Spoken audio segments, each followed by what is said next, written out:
देखो हम लोग पढ़ रहे हैं क्या चीज जिसका नाम है, पाठ का नाम क्या है, नचिकेता, है ना। नचिकेता के लेखक कौन है? इस पाठ को लेखक के बारे में तो चर्चा नहीं किया, लेकिन इसको बारे में लिखा है कि कहाँ से लिया गया है, ठीक है। तो कठोपनिषद से लिया गया है। कहाँ से लिया गया है? कठोपनिषद से लिया गया है, ठीक है। तो इस कहानी का शब्दार्थ तो हम लिखा दिए हैं, है ना। कहानी का शब्दार्थ लिखा दिए कि नहीं लिखा दिए हैं?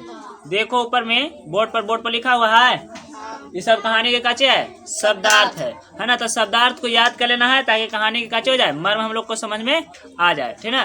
तो इसके चर्चा कर लेते हैं पहले कच्चे की शब्दार्थ के। जैसे कि सहर्षों कहने का मतलब क्या होता है?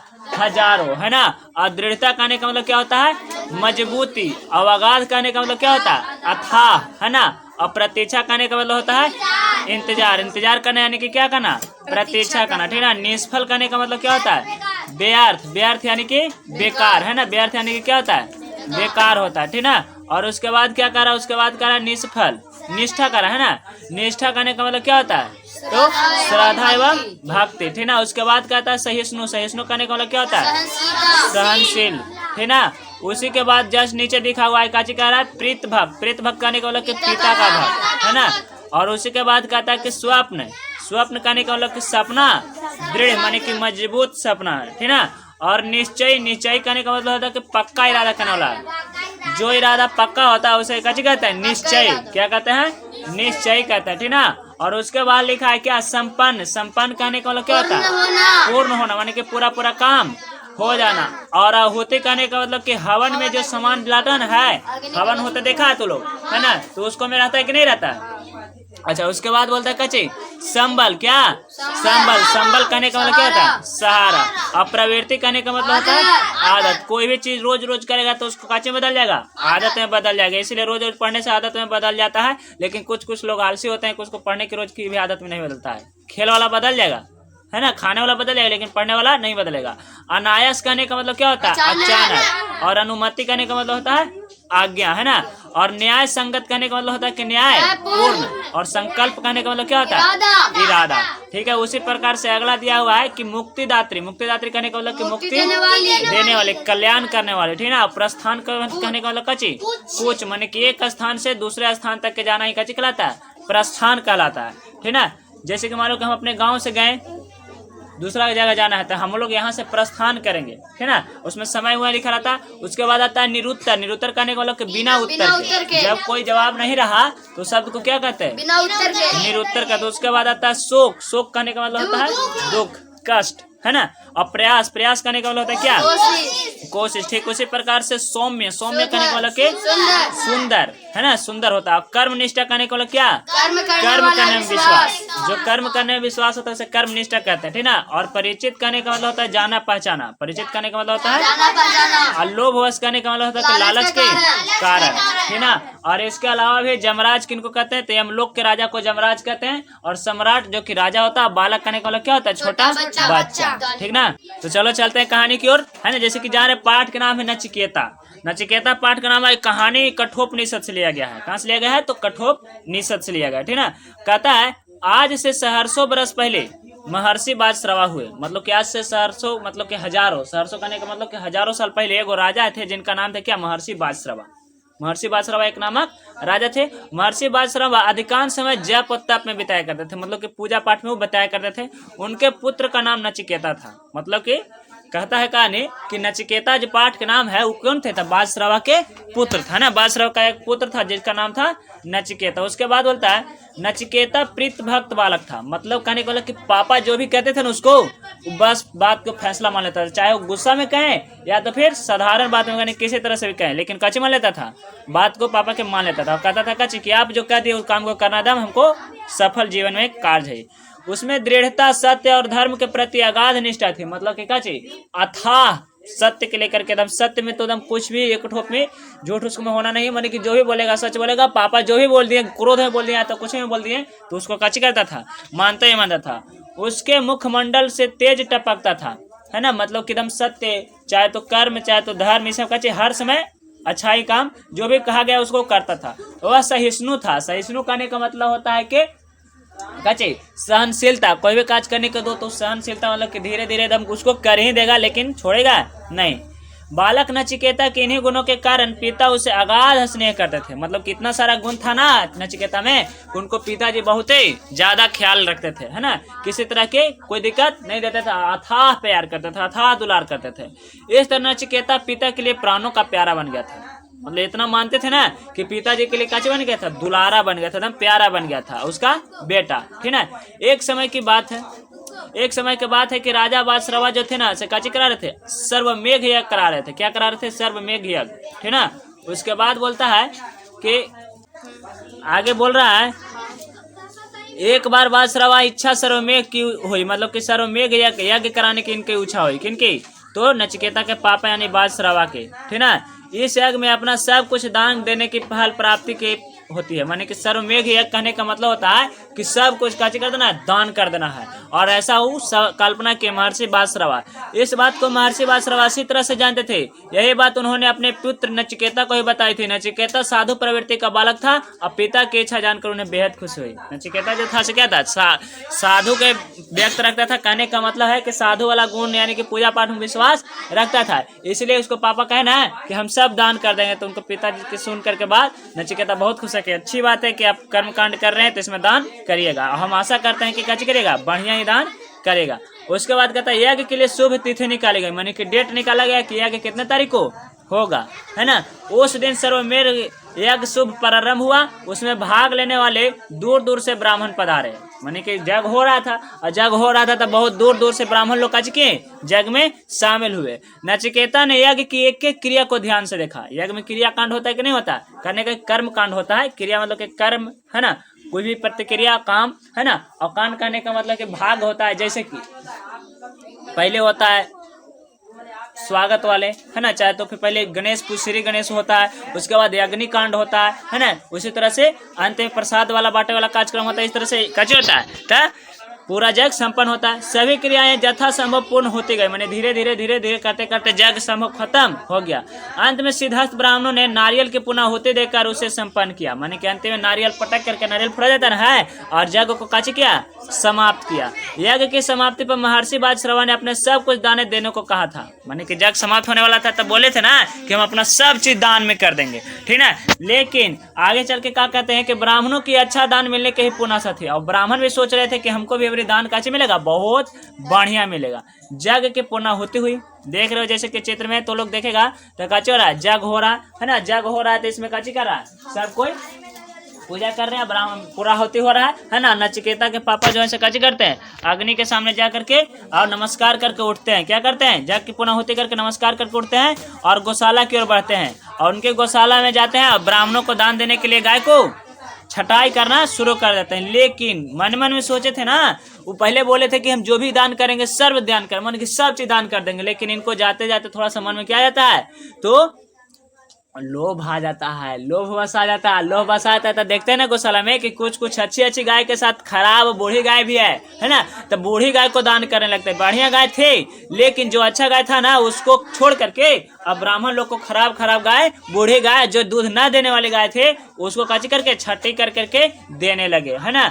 और देने लगे और ऐसा दान करने लगे तो सब कोई जो ब्राह्मण था से चौंक गया कि अरे भाई हम लोग तो सोचे भी नहीं थे, इतना बड़ा राजा महाराजा, है ना, बोले थे कि सर्व यज्ञ करा रहे यानी कि सब चीज दान कर देंगे, लेकिन दान कर रहे हैं केवल बूढ़ी गाय और ऐसा गाय जो दान दूध देने वाले भी नहीं है ना। महर्षि बादश्रवा की लोभ प्रवृत्ति देख करके सब दुखी होंगे, माने कि लोभ में आ गए राजा साहब।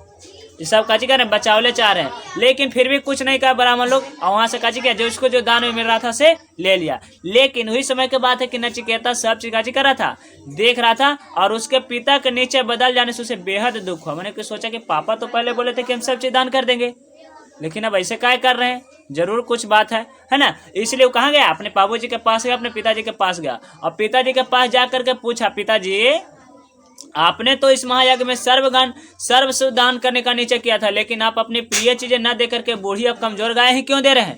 बोलते हैं कि आपने तो कहा था कि हम सब चीज दान कर देंगे, लेकिन सब चीज दान नहीं करके अपने प्रिय वस्तु भी दान नहीं दे रहे हैं, और काची दे रहे हैं, बूढ़ी गाय और कमजोर गाय दे रहे हैं। महर्षि बादश्रवा पुत्र को देख करके तनिक मुस्कुराए, कुछ के तनिक मुस्कुराए, और फिर ध्यान भी नहीं दिया कि काची कर रहा है, और वैसे गाय को बांटते रह गए। अब नचिकेता बेचारा देख देख के ये क्या कर रहे हैं पापा, हमको तो समझ नहीं आ रहा, आप बोले थे काचे कर रहे हैं काचे, है ना। इसलिए फिर नचिकेता कुछ देर के बाद फिर गया। अब नचिकेता से रहा नहीं गया, उसकी सहन शक्ति समाप्त हो गई, मन सहनशीलता समाप्त हो गया। उसने निडरता पूर्वक पिता से कहा, पिताजी आपका प्रिय वस्तु तो मैं ही हूँ, आप मुझे किसे में दान में देंगे। पिताजी से कहता है बिना डरे, पिताजी मैं तो आपका प्रिय वस्तु मैं हूँ, तो आप हमको किसको दान में दीजिएगा, है ना। इतना बात सुनते महर्षि बासरव अधेरों की मुस्कान लुप्त हो गया। अरे ऐसे क्या बोल रहा है जी, क्या हुआ तुमको, है ना। इसी तरह से वो बात के कौचे में ले लिया, क्रोध में ले लिया, और वही अवस्था में बोल दिया, नचिकेता मैं तुम्हें यमराज को दान में देता हूँ। गुस्सा में बोले ना कि तुमको किसको दान में देता हूँ, यमराज को दान में देता हूँ। अब नचिकेता तो था नचिकेता, वो तो बाबूजी के बात को एकदम सलाखों पर रखता था, है ना। माने कि जो भी पापा बोल दिए, गुस्सा में बोले चाहे शांत अवस्था में बोले, बात को मान लेता था, है ना। मैं इसे सहस्र स्वीकार करता हूँ पिताजी। नचिकेता ने खुश होकर उत्तर दिया। नचिकेता कहा कि बिल्कुल पिताजी, हम यमराज के पास जाएंगे, आपकी यही आज्ञा है तो हम इसका बात का फॉलो करेंगे। मैं आपसे आज्ञा से यमराज के पास चला जाऊंगा और यह यज्ञशाला की सारे गाय ब्राह्मणों को दान में अवश्य दे दें, इसके बिना आपका सर्वमेघ निष्फल रहेगा। माने कि कहते हैं कि हम ठीक है, हम तो चल जाएंगे यमराज के पास, लेकिन जितना भी बढ़िया गाय है इस सब किसको दान कर दीजिए, ब्राह्मण को दान कर दीजिए, लेकिन हम कैसे कर देंगे, चला जाऊंगा और ये जितना भी तरह के गाय है उसको दे दीजिए, ये हम खुद देखना चाहते हैं। महर्षि बासरव क्रोध बस में यह भी भूल कर गए कि नचिकेता उनका इकलौता पुत्र है। गुस्सा में ये भी भूल गए कि इकलौता पुत्र था कौन, नचिकेता, है ना। और पिताजी की ओर से मिला हुआ देश प्रीत भक्त बालक के लिए ब्रह्मा वाक्य था। मैंने कहते हैं कैसे कि पिताजी के बात जो हो गया नचिकेता सुन लिया, तो नचिकेता सुन लिया तो नचिकेता का समझ गया कि यही वाक्य जो है हमारे लिए सबसे इम्पोर्टेंट है। बस बाबूजी के बात सुनते ही अब कहाँ चलने की ओर कोशिश कर दिया, यमराज की ओर। कुछ समय बाद की घटना है। उत्तर दृढ़ निश्चय नचिकेता ने एक क्षण भी खोना ठीक नहीं समझा। उसने पिताजी के चरणों स्पर्श कर करके यमराज के पास जाने की अनुमति मांगी। मतलब कि थोड़ा सोचा कि अब यमराज के पास जाना ही है तो देर काहे करें, है ना। बाबूजी के चरण स्पर्श किया, कहा कि पापा अब हम चलते हैं, है ना, हमको आज्ञा दीजिए कि हम निकले। आप जाकर के बाबूजी के जब चरण स्पर्श कर रहा है तो उनके पिताजी महर्षि बासरव को होश आया, क्यों है हम काची बोल दिए इसको, यमराज के पास जाने आकर मतलब कि कहाँ, है ना। क्रोध पर नचिकेता को यह क्या कह दिया, वे उनके दृढ़ निश्चय को अच्छी तरह जानते थे। वो जानते थे कि इसको अब कह दिए तब तो बिना कर ले मानेगा नहीं मानेगा ना। और ये बात से परिचित है कि नचिकेता यमराज के पास बिना जाए मानेगा भी नहीं।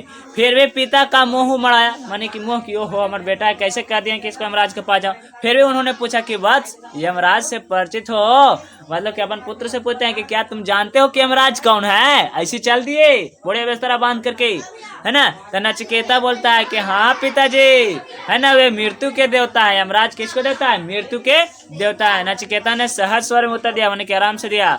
यमराज के विषय में इतना जानकर भी तुम उसके पास जा रहे हो, क्या बोले। महर्षि बासरव ने कहा और समझाने का प्रयास किया, है ना, लेकिन मृत्यु के मुख में पहुंचकर कोई नहीं लौटा है। बस अपने पिताजी से कहते हैं, उसके पिताजी कहते हैं उसको से कि जानते हो मृत्यु के द्वार है, अगर वहां चल गए तो वहां से कोई नहीं लौटा है। तुम कुछ दिमाग काम कर रहा है ना, इसलिए सोचो थोड़ा और वहां जाने से बचो। लेकिन इसको तो जिद आ गया कि हमको पिताजी बोल दिए, है ना, और उनका प्रिय वस्तु तब दान दे रहे हैं तो इसका यज्ञ सफल कब होगा, जब इन दान में सफल हो जाए तब, है ना। तो फिर बोलते हैं नचिकेता कि जानता हूँ पिताजी।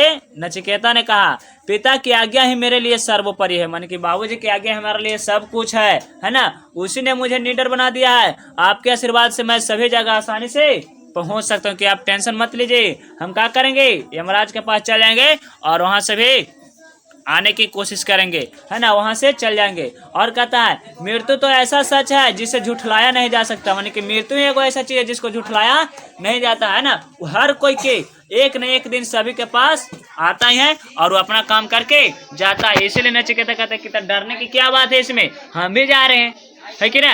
आगे बोलता है न्याय नचिकेता का तर्क न्याय संगत था।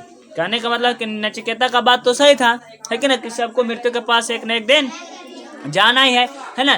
अब उनके ज्ञान पर महर्षि बासरव को हर्ष भी हुआ और बिछोह भी शोक हुआ। मैंने कुछ को बातिया तो सही है बोल रहा है जी, लेकिन थोड़ा सा दुख भी हुआ कि ओह तो हम अपने बेटवा के भेज रहे हैं, है ना। एक ही को बेटवे था, इनको मुंह भी आने लगा। अब पश्चाताप करते हुए बोले वत्स मैंने तो क्रोध पूर्वक ऐसा कह दिया था, मेरा मतलब यह नहीं था कि तुम यमपुरी जाओ। यमलोक को यमपुरी भी कहते हैं, ठीक ना। मतलब क्या है कि हम तो गुस्सा में बोले थे कि तुमको यमलोक को दे देंगे, लेकिन हमारा ऐसा कहने का कोई भी मतलब नहीं था। अब मैं किसी कीमत पर तुम्हें यमपुरी जाने की आज्ञा नहीं दे सकता, माने कि अब चाहे जे हो जाए, हम अभी गुस्सा में नहीं है, हम तुमको नहीं कहेंगे कि तुम कहाँ जाओ, यमपुरी जाओ, ठीक ना। नचिकेता फिर सोचता है कि हाँ ऐसे कैसे हो सकता, आप तो पहले ही बोले थे कि आपको जाना है। नचिकेता ने असत्य अत्यंत विनम्र होकर कहा, आप तो यमपुरी जाने की आज्ञा पहले ही दे चुके हैं, है ना, और अब कुछ कहना भी मेरे लिए निरर्थक है। अब हम काहे पूछ रहे हैं आपको से कि फिर से जाए कि नहीं जाए, आप तो पहले ही कह चुके कि तुम जाओ यमपुरी जाओ, है ना, यमलोक जाओ, यमराज को मैं समर्पित करता हूँ। मैंने आपकी आज्ञा पालन करने का संकल्प जो लिया है, माने कि हम कसम खा लिया कि आपकी बात को कैसे करेंगे, पालन करेंगे। अब तो उसे पूरा करने का अवसर प्रदान कीजिए और मुझे यमराज के पास जाने का आदेश दीजिए, यमराज के पास जाने का कैसे करिए, मौका प्रदान करिए, इसी में मेरा कल्याण है। माने कि अब तो हम यहीं चलेंगे। नचिकेता की वाणी ने महर्षि बासरवा को निरुत्तर कर दिया, माने कि अब कोई उत्तर लायक नहीं छोड़ा। ऐसा बात बोल दिया नचिकेता जी कि कोई बात अब सवाल जवाब रह नहीं गा, है ना। उसका सौम्य चेहरा कुम्हला गया, माने कि जितना सुंदर चेहरा था एकदम बेचारा के उदास हो गया। किनका, नचिकेता के बाबूजी के। उसने मस्तिष्क पर विषाद की रेखाएं स्पष्ट दिखने लगी। नचिकेता को यह कहे वाक उसे सूल की तरह चुने लगा। नचिकेता के जो बात बोले तो उनको बाबूजी के एकदम बहुत दुख रहा था कि कैसे हमको बेटा बोल रहा है कि आप तो बोल दिए ना कि यमराज के पास जाना है। तो सही बात था, पितृभक्त था ना, तो बाबूजी के बात को कच्ची करता था, फॉलो करता था, और बाबूजी जो भी कहते थे बात को मानता था, ठीक ना। आगे बोलता है, पिताजी की ऐसी अवस्था देख कर नचिकेता ने कहा, पिताजी आपके सर्वमेघ यज्ञ की सफलता में मेरी यमलोक की यात्रा में ही है। उसने पूरी कामना मेरा धर्म है, धर्म पर चलने का आदेश आप अवश्य देंगे। फिर कहते हैं कि टेंशन मत लीजिए, है ना, आप जो ये यज्ञ कराए हैं सर्वमेघ यज्ञ, है ना, उसमें ये भी एक हो गया कार्य, क्योंकि आप ही कहें कि कहाँ जाना है आपको, यमलोक के पास जाना है, यमलोक जाना है, हमारा कर्म बनता है, धर्म बनता है, इसलिए हमको इस धर्म के आदेश पर चलने दीजिए। नचिकेता की ज्ञान भरी बातें आगे महर्षि निरुत्तर हो गए। नचिकेता इतना बात बोलने लगा तो समझ गए कि अभी मानेगा नहीं। उन्होंने अश्रुपूर्ण नेत्रों को अपने इकलौते पुत्र नचिकेता जाने के विदाई की और आंसू के साथ अपने बेटा को कहा कि अच्छा तो ठीक है बेटा तुम जाओ, ठीक है, और यहाँ पर से उदास होकर के रहने लगता है और निकल जाता है। आगे बोलता है कि बाबूजी ने क्या किया, नमस्कार किया और वहां से चलने की शुरू लिया, आज्ञा ले लिया। नचिकेता पिता को नमस्कार कर यमपुरी की ओर प्रस्थान कर दिया। वह दिन रात चलता रहा, उसे यमपुरी पहुंचने में कई दिन लग गए। कहाँ चल करता रहा, यमपुरी जाने में बहुत समय लगा। यमपुरी मुख्य द्वार पर उसे रोक लिया गया। यमपुरी जब पहुंचा तो इसको द्वारपाल पर रोक दिया गया। उसे समय यमराज कहीं बाहर गए हुए थे, उसे मुख्य द्वार पर प्रतीक्षा करनी पड़ी। यह प्रतीक्षा की घड़ी 3 दिन और 3 रात बीत गया, भूखा प्यासा वहीं पड़ा रहा। कहा हुआ कि जब गया यमराज के पास, है ना, तो वहाँ यमराज जी नहीं थे और 3 दिन 3 रात उसको वहीं पर इंतजार करना पड़ा, प्रतीक्षा करना पड़ा और वहीं पर भूखा प्यासा इंतजार करता रहा। अंत में यमराज जी लौट कर आए। अपने मुख्य द्वार पर ऋषि कुमार को देखकर चिंतित हो उठे, क्योंकि ऋषि कुमार मतलब कि छोटा बच्चा नचिकेता, है ना। फिर उसने उसका परिचय पूछा, बोला कि तुम कौन हो।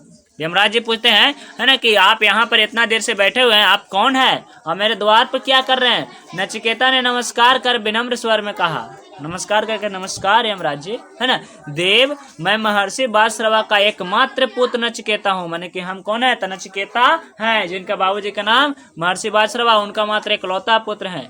यमराज जी फिर पूछते हैं, यमराज ने प्रश्न किया, ऋषि कुमार तुम्हें यहाँ आने का कारण, आप यहाँ क्यों आए हैं, है ना। तो नचिकेता फिर विनम्र होकर के बोलता है, देव मेरे पिताजी सर्वमेघ यज्ञ किए हैं, उन्हीं का दक्षिणा स्वरूप मुझे आपकी सेवा में भेजा गया और यज्ञ किया है और उसको दान में हमको दे दिया है कि आप जाओ। किसको दान करना है, किसको सेवा करना था, यमराज को सेवा करना है।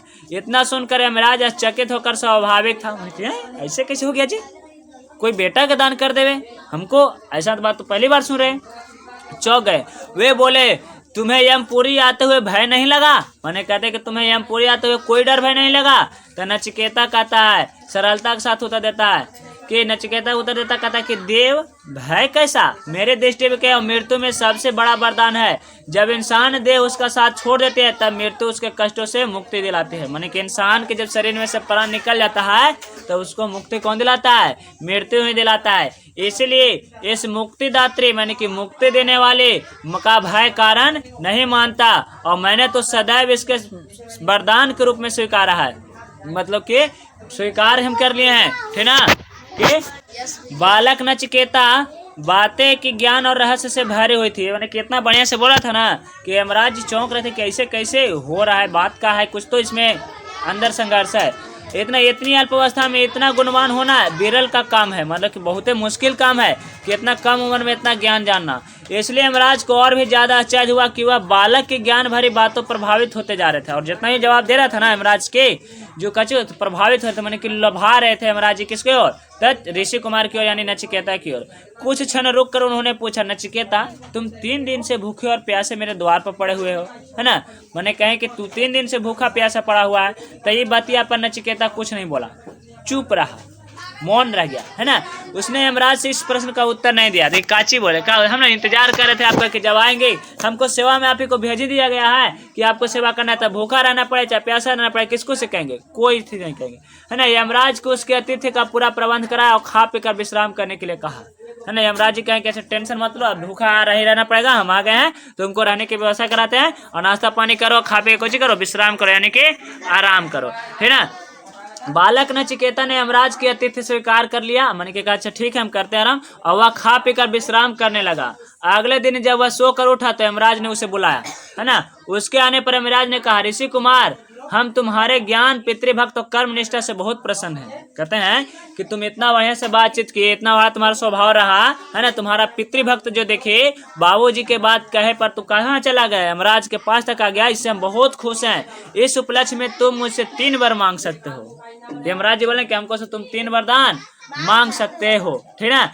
तो कहते हैं नचिकेता, देव मैं तो दक्षिणा स्वरूप आपके पास भेजा गया हूँ, 3 बार मांगने के लिए मौका मिला गया, ठीक है। तो कहते हैं ना कि मैं तो आपके पास दक्षिणा स्वरूप भेजा गया हूँ, माने के काचे दक्षिणा में। नचिकेता ने विनम्र स्वर से कहा, आपसे फिर वर कैसे मांग सकता हूँ। मैंने कहता है कि हम तो आपको प्रसन्न नहीं किए हैं, है ना, इसलिए 3 गो वर कैसे मांग सकते हैं। देखो ये यमराज जी हैं और ये है नचिकेता और ये इसका द्वारपाल, है ना। ये यमराज जी हैं और ये है नचिकेता, यह द्वारपाल। द्वारपाल इसको अंदर नहीं आने दिया था। 3 दिन 3 रात तक भूखे प्यासे यमराज जी के बैठ के, और अगला दिन विश्राम कक्ष में बुलाते हैं और कहते हैं काचे के बोलो तुम हमसे हम खुश हुए हैं, है ना, और तुम जो चाहो 3 आशीर्वाद मांग सकते हो, है ना। आगे कहता है, बालक नचिकेता न्याय संगत बात सुनकर यमराज बोले, कोई बात नहीं बालक, तुम निसंकोच वर मांगो। कहते हैं कि तुम इतना अच्छे हो, है ना, तुम्हारा स्वभाव देखकर, तुम्हारी बातें सुनकर मैं इतना लोभित हो गया हूँ, इतना प्रसन्न हो गया हूँ कि टेंशन मत लो, तुम हमको से 3 बार मांगो ही मांगो,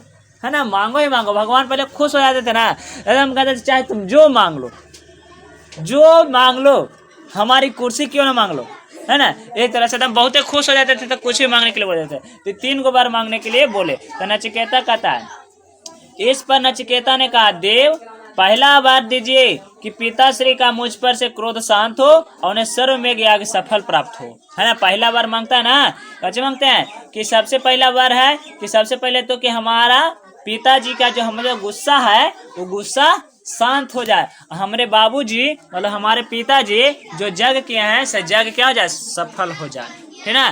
तो यमराज जी कहते हैं तथास्तु, है ना। कहते हैं कि और दूसरा बार मांगो। यमराज कहते हैं, नचिकेता कहता है कि देव जिस विद्या से भय उत्पन्न न हो वह मुझे प्राप्त हो, माने कि वैसा ज्ञान हमको प्राप्त हो जिसको से डर नहीं लगता हो, डर नहीं लगता। तो यमराज जी कहते हैं तथास्तु, और तीसरा वर, है ना, मतलब कि वो भी सफल होगा, जैसा ही होगा जैसा तुम चाह रहे हो।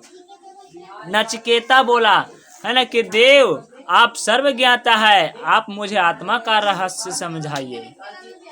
यमराज जी ये क्वेश्चन एकदम बहुत गहराई वाली बात है। यमराज जी से कहते हैं कि आप तो सब जानते हैं, तो हमको ये बतलाइए, आत्मा के रहस्य बतलाइए, आत्मा क्या है, ये अमर है कि मरता है, एक आदमी से दूसरे आदमी में, एक जन्म से दूसरे जन्म में कैसे जाता है, किस कर्म का क्या फल मिलता है, कैसे कब होता है ना, इसके बात को रहस्य को समझाइए। इतना सुनकर यमराज जी सोच में पड़ गई, है ना, कि मेरा आत्मा का रहस्य सोच में। नचिकेता अभी तुम बहुत छोटे हो, आत्मा का रहस्य तो जानना ज्ञानी ध्यानी मुनियों की बस की बात नहीं है, तुम तीसरा बार कुछ और मांग सकते हो। कहते ना है कि तुम्हें बहुत छोटा है ना, ऐसा बार मत मांगो, ऐसा तुम नहीं समझ सकते हो, है ना, इसलिए हम कहते हैं तुमको सुना कि तीसरा बार कुछ और मांग लो, है ना। लेकिन नचिकेता जी थे, तो नचिकेता जी थे, ये कहे कि नहीं हमको चाहिए तो कची वही बताइए। देव मुझ पर तो आत्मा के रहस्य प्रकट करने की कृपा कीजिए। नचिकेता ने फिर से कहा, इसके अलावा कुछ मुझे विशेष नहीं जानना है। मान ले कि हमको जानना है तो आत्मा का रहस्य जानना है कि आत्मा क्या है, परमात्मा क्या है, कैसे रहता है, कहाँ रहता है, मनुष्य के पास कैसे जाता है, एक जन्म से दूसरे जन्म में क्यों प्रकाश में मतलब कि जाता आता रहता, सवेर के छोड़ करके ताकता है, त्याग देता है ना, कैसे ग्रहण करता है, किस कर्म करने पर किसका पुण्य जा लगता है, किस कर्म करने पर किसका पाप लगता है, इस तरह की बातें के रहस्य जितना भी है सब हमको आत्मा के समझाने की कृपा करे। हाथ जोड़ के कैसे करते हैं। अब यमराज जी विवश हो जाते हैं कि अभी बिना सुन ले समझ ले मानेगा नहीं, है ना। विवश होकर यमराज ने नचिकेता को आत्मा का रहस्य बतलाना पड़ा। विवश होकर कैसे करते हैं, आत्मा का रहस्य बतलाते हैं, जिसमें कुछ समय लगता है, लेकिन फिर कुछ समय बाद नचिकेता आत्मा का रहस्य जानकर वापस पृथ्वी पर लौट आया। अब पिता वासुदेव पुत्र को पाकर प्रसन्न हो गए, काहे कि उनको तो यमराज से मिला था आशीर्वाद कि तुम जाओगे तो पिताजी घुस जाएंगे, नहीं तो आया तो पिताजी घुस आए भी नहीं। बालक नचिकेता का नाम अब आत्मज्ञानी के रूप में अमर हो गया, काहे कि आत्मा का ज्ञान अध्ययन कर लेना, इसलिए नचिकेता का नया नाम क्या बन गया, आत्मज्ञानी। ठीक है, ये जो कहानी है कठोपनिषद से लिया गया है, ठीक है, और यही पर कहानी क्या होता है, खत्म होता। अब आगे आएगा क्वेश्चन, जैसे कि नचिकेता कौन था, नचिकेता दुखी क्यों हुआ, इसने पिताजी से, है ना, ये अपने पिताजी से क्या कहा, तो ये सब क्वेश्चन को बना करके आना है, बनेगा।